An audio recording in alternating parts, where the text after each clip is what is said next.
How you going, guys? The Irish Dude here. As I just going to do a bit of a vlog here on a review of owning a normal 2008 1.4 litre Honda Civic. As just a quick review. Don't mind the car just going by there. As it's a bit of an open road there. So basically, what we're going to do now is we're just going to give you a good old look around the car, and simply just to give you an idea. If you ever plan on buying one of these, what it would be like to what you're facing. Let's have a quick look around. Hey guys, so let's have a good old look around this old beast of a car. So you'll see there anyway, look, the as I say, give us a good old look there. So that's basically going to give you the idea that there's a bit of a space frame on this. Now, steering wheel is obviously as usual controls. Won't actually bore you to death with that part, but Honda do have the fancy little stop start button here, which basically, if you look there is a key.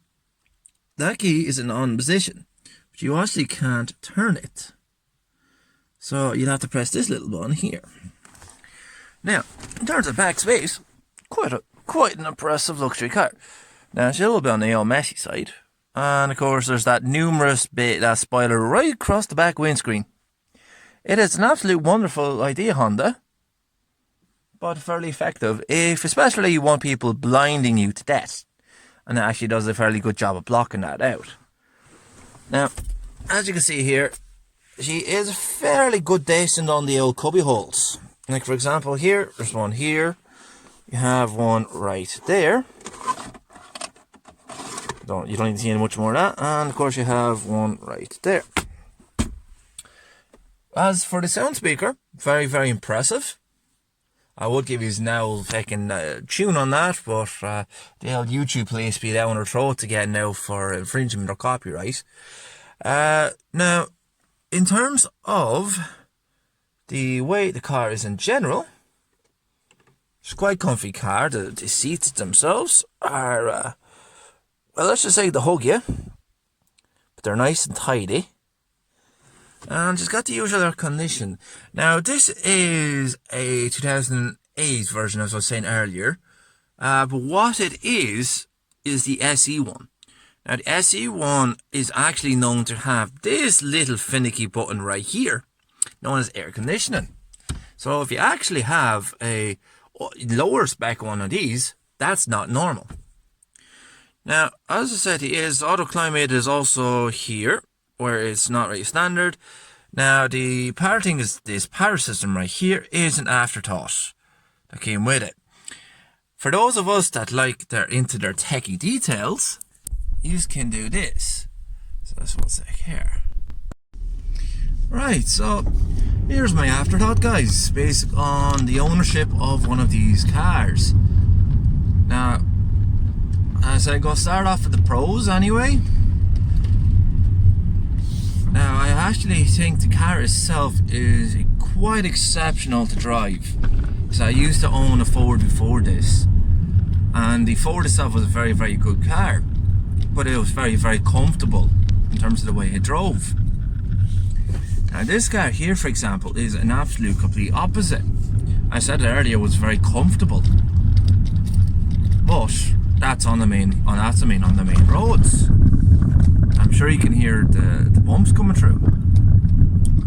Now that's one of the main differences.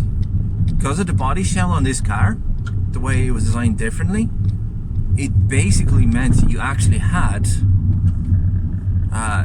this different suspension. Because the Ford had a rear independent suspension and the switchblade suspension on top for the front.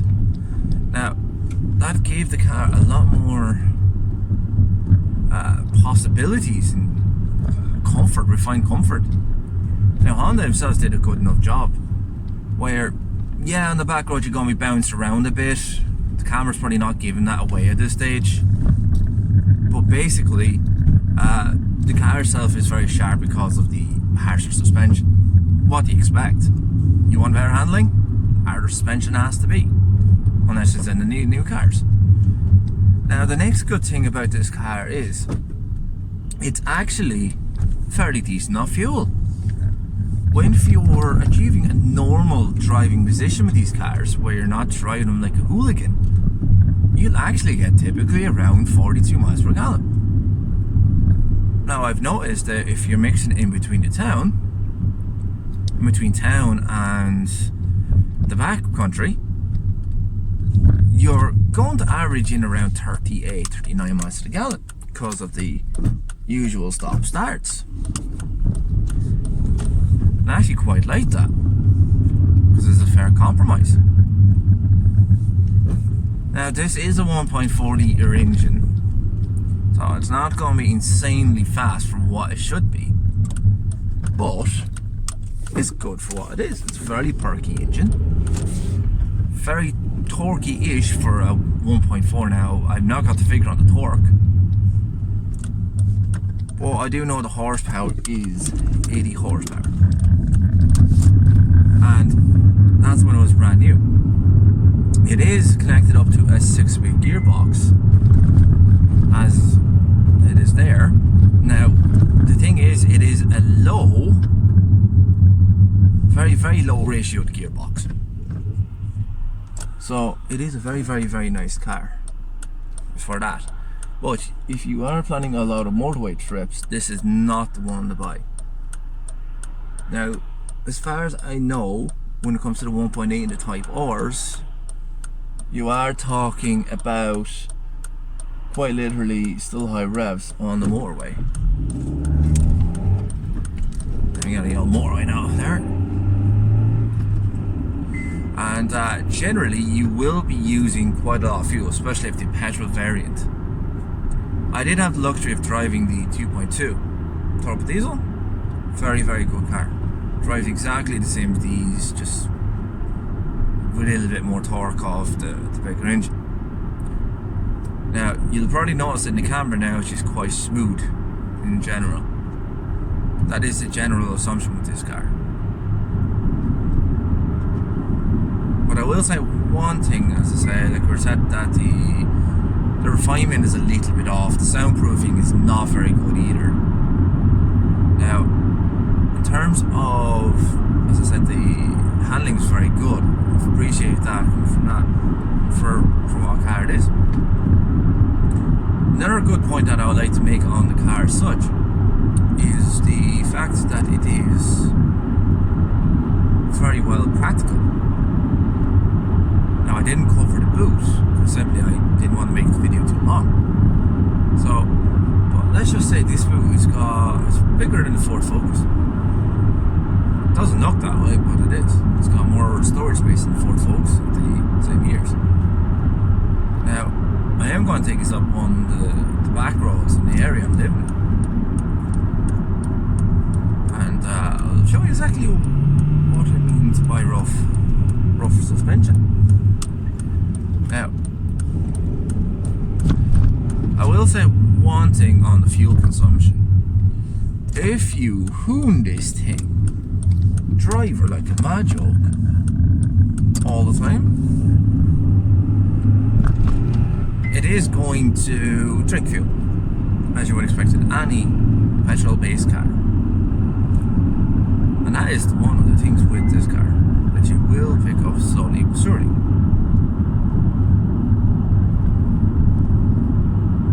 So, that is something that I definitely recommend. Driving them sort of steadily, and you'll be actually fine. Now, I do want to get on some negatives with her as well, as much as I can. Now, one thing is the stereos I'd shown earlier. That has an old habit, I've noticed that when it gets cold, that it decides ultimately it wants all the hieroglyphics to come on. It's very hard to show you this because of the fact it's very difficult to show it because my radio isn't like that right now. I'll record it another time, see if I can upload that for you. In the sense that another bad thing is, yeah, on the back roads I was saying the ride quality is not very good. So if you have a sensitive body, brittle bones, that kind of thing, stay far away from these cars as you can. So even the 1.4, where it's comfy mode, still has that right suspension built in. probably hear, see the car moving around quite a bit. So that is the harshness coming in. Now the other negative things, right? Now I'm a 6'1" person, 6'1" on my good day, and just under 6'1" on my shit days. Now the seating is grand. Yeah, you might say move your seat back as an example.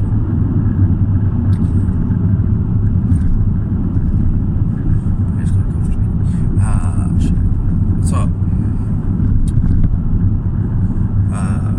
coffee speaker. Okay, sorry. Right. So basically, the other part is, so I've done ride, I've done fuel economy. So let's see. Now radio I can't test out because obviously I was saying earlier that the YouTube place is on. So basically, looking at the big picture here, right? So let's see. How's this there? AC is grand, but obviously you have to keep using that to keep the cold air in place. Now, stereo, as I say, everything looks a little bit dated, but then again, I can forgive the car. It's 2008 for what it is.